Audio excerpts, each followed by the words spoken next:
ఢిల్లీలో కేంద్ర మంత్రి కిషన్ రెడ్డి మీడియాతో మాట్లాడుతున్నారు. లైవ్ ద్వారా చూద్దాం. కార్మికులు కూడా ఆలోచన చేయాల్సిన అవసరం ఉంది. గతంలో మనకందరికీ తెలుసు, వాజ్పేయి గారు ప్రధానమంత్రిగా ఉన్నప్పుడు సింగరేణి కూడా ఆ రోజు అప్పులప్పలు అవుతూ ఉంటే మరి బిఐఎఫ్ఆర్ కింద ఆ కంపెనీ ఇబ్బందులు ఎదుర్కొంటున్నప్పుడు ఆ రోజు 684 కోట్ల సింగరేణి అప్పు ఏదైతుండనో ఆ రోజు మారిటోరియం విధించడం జరిగింది కేంద్ర ప్రభుత్వం.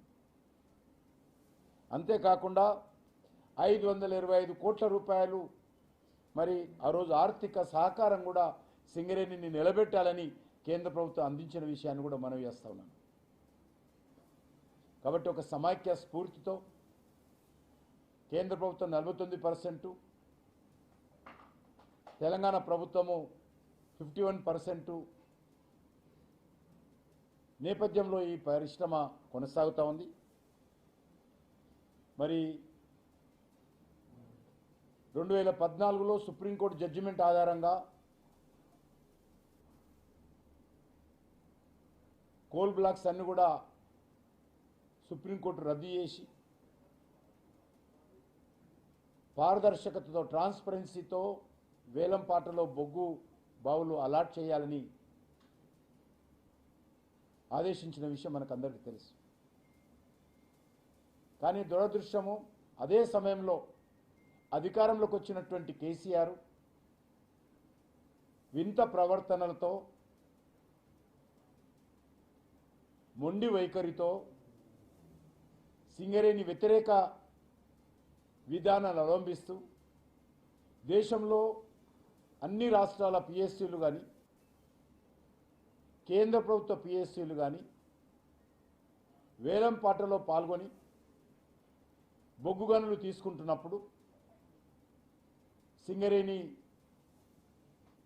వేలంపాటలో పాల్గొనకుండా ఆ రోజు బీఆర్ఎస్ పార్టీ కేసీఆర్ తీరని ద్రోహం సింగరేణికి చేయడం జరిగింది. దాని కారణంగా కొత్త బ్లాకులు లేక ఉత్పత్తి పడిపోవడం, మైనింగ్ అవుతున్నటువంటి బ్లాకుల్లో నాణ్యమైనటువంటి బొగ్గు లేకపోవడం, మరొక దిక్కు ప్రభుత్వాలు ఇష్టారాజ్యంగా సింగరేణి బొగ్గును, సింగరేణి విద్యుత్తును తీసుకొని ఆ యొక్క డబ్బులు సింగరేణికి జమ చేయకపోవడం, సింగరేణికి వస్తున్నటువంటి ఆదాయాన్ని గండి కొట్టే విధంగా చర్యలు తీసుకోవడం, పూర్తిగా తమ రాజకీయ వేదికలకు సింగరేణిని ఉపయోగించుకోవడంతో సింగరేణి ఈరోజు అనేక రకాల కష్టాల్లో ఉంది. ఈ పరిస్థితుల్లో 2015లో నరేంద్ర మోడీ గారి ప్రభుత్వము సింగరేణికి సంబంధించినటువంటి విద్యుత్ ఉత్పత్తి సంస్థకు ఒరిస్సాలో నైని కోల్ బ్లాక్ కేటాయించడం జరిగింది. 2015లో కేటాయిస్తే మొన్నటి వరకు నైని కోల్ బ్లాక్ విషయంలో కేసీఆర్ ఏమాత్రం పట్టించుకోలేదు. ఒరిస్సాకు సంబంధించినటువంటి ముఖ్యమంత్రి నవీన్ పట్నాయక్ దానికి అనుమతులు ఇవ్వకుండా అడ్డుకుంటే కనీసం కేసీఆర్ పోయి మాట్లాడడం కానీ, సమస్య పరిష్కరించడం కానీ చర్యలు తీసుకోలేదు. కేంద్ర ప్రభుత్వం కోల్ బ్లాక్ ఇచ్చినప్పటికీ కూడా క్యాప్టివ్ మైన్ కింద చివరకు అక్కడ నవీన్ పట్నాయక్ ప్రభుత్వం బీజేడీ పోయి భారతీయ జనతా పార్టీ వచ్చిన తర్వాత ఈరోజు అక్కడ ముఖ్యమంత్రితో మాట్లాడి ఈరోజు నైని కోల్ బ్లాక్ సంబంధించినటువంటి అనుమతులు ఇప్పించి ఈరోజు అక్కడ కోల్ ప్రొడక్షన్ స్టార్ట్ అయింది. చివరకు దాన్ని ఎండిఓ కోసం టెండర్లు వేస్తే ఏ రకంగా మంత్రులు కొట్లున్నారో, ఏ రకంగా మంత్రులు కొట్లాడుకున్నారో, రోడ్డుకి ఎక్కారో, బజార్న పడ్డారో మనం చూసాం. సింగరేణి నష్టపోతుందని ఎవరికి బాధ లేదు, మాకు కమిషన్లు రాకపోయే అనేటువంటి పరిస్థితి సింగరేణిలో మీ ప్రచార ప్రసార సాధనాల్లోనే వచ్చిన విషయం మనం చేస్తా ఉన్నాం. నేను చెప్తున్న ఆరోపణ కాదు.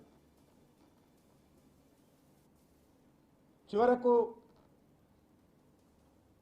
ఇటీవల తాడిచర్ల 2 దాన్ని కూడా ఈరోజు కేంద్ర ప్రభుత్వము సింగరేణి భవిష్యత్తును దృష్టిలో పెట్టుకొని సింగరేణి కార్మికులను దృష్టిలో పెట్టుకొని తెలంగాణను దృష్టిలో పెట్టుకొని తాడిచెర్ల 2 అలాట్మెంట్ చేసిన విషయాన్ని ఈ సందర్భంగా మనవేస్తా ఉన్నాను. ఇప్పుడు ఒక బ్లాకు మణుగూరులో పీకేఓసి డిప్ సైడ్ బ్లాక్ ఇప్పుడు ఆక్షన్లో పెట్టాము మేము. ఆ బ్లాక్ కూడా సింగరేణికి రావాలి అనేటువంటి దృక్పథంతో సింగరేణి కార్మికుల తరఫున మరి అనేక మంది పెద్దలతో మాట్లాడి సింగరేణికే వచ్చే విధంగా టెండర్లు వేయండి అని చెప్పి కార్మిక సంఘాలు కూడా మాట్లాడిన విషయాన్ని మనవి చేస్తా ఉన్నాను. కానీ దురదృష్టం ఏంటంటే తెలంగాణ జెన్కో సింగరేణికి పోటీగా ఈరోజు టెండర్లో పాల్గొన్నది. గతంలో తెలంగాణ జెన్కోకు నరేంద్ర మోడీ గారి ప్రభుత్వము తాడిచెర్ల 1 క్యాప్టివ్ మైన్ కింద అలాట్మెంట్ చేస్తే అది సింగరేణికి ఇవ్వకుండా ఆ రోజు టీఆర్ఎస్ ప్రభుత్వము ఒక ప్రైవేట్ వ్యక్తులకు ఎండిఓ కింద నియమించడం జరిగింది. ఇటీవల నైనీ కోల్ బ్లాక్ విషయంలో కూడా ఘర్షణ జరిగినటువంటి విషయం మనకు తెలుసు. ఈరోజు మా తాపత్రయం అంతా కూడా PKOC dip side extension mine ఏదైతున్నదో అది మణుగూరులో సింగరేణికే రావాలి, సింగరేణికి వస్తేనే దాని భవిష్యత్తు ఉంటుంది సింగరేణికి అనే విషయాన్ని ఈ సందర్భంగా మనవేస్తున్నాను. ఈ రకంగా నేను ముఖ్యమంత్రి గారిని కోరుతా ఉన్నాను, దయచేసి ఏపీ జెన్కో వేసినటువంటి టెండర్ నుంచి విత్డ్రా కావాలి, అది సింగరేణికి మాత్రమే ఆ యొక్క బొగ్గు బ్లాకు దక్కేలా చర్యలు తీసుకోవాలని నేను ముఖ్యమంత్రి గారిని కోరుతా ఉన్నాను. అవసరమైతే నేను ముఖ్యమంత్రి గారికి ఇది ఉత్తరం కూడా రాస్తాను ఈరోజు. ఎందుకంటే ఈరోజు సింగరేణికి సంబంధించినటువంటి ఈ 3 బ్లాకులు, ఒకటి నైనీ కోల్ బ్లాకు, ఒకటి తాడిచెర్ల 2, ఒకవేళ ఇప్పుడు ఆక్షన్లో ఉన్నటువంటి PKOC dip side block,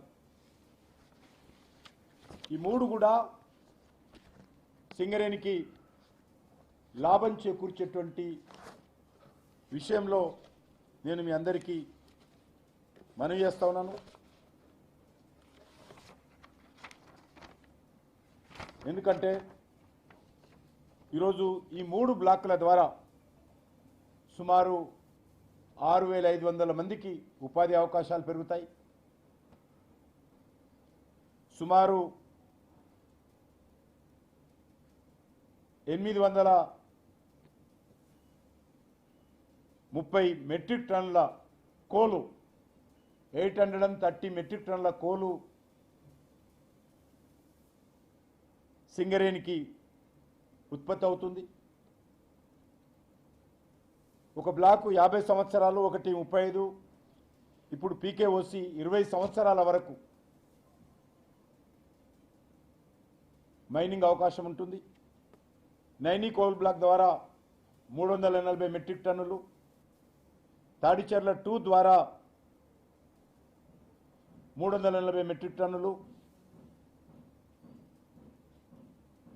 PKOC ద్వారా 150 మెట్రిక్ టన్నులు కోలు రిజర్వ్స్ ఉన్నాయి.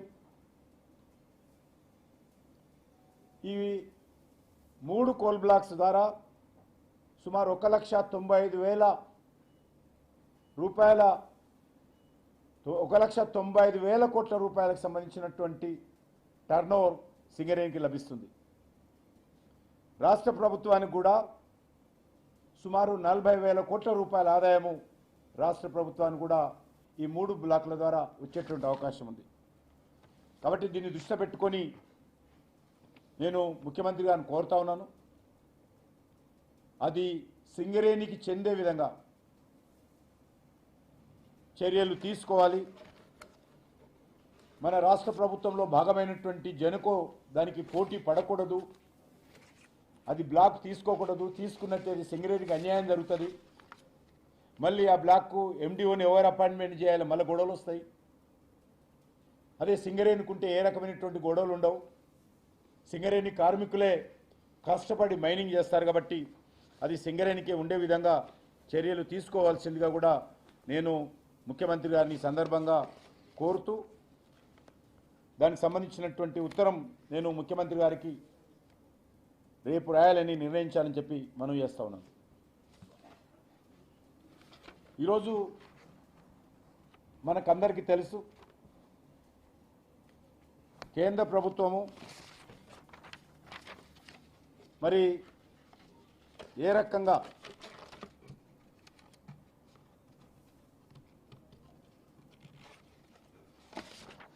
అన్ని పబ్లిక్ పరీక్షల అక్రమాల నిరోధక బిల్లు 2026 ఈరోజు పార్లమెంటులో ప్రవేశపెట్టింది.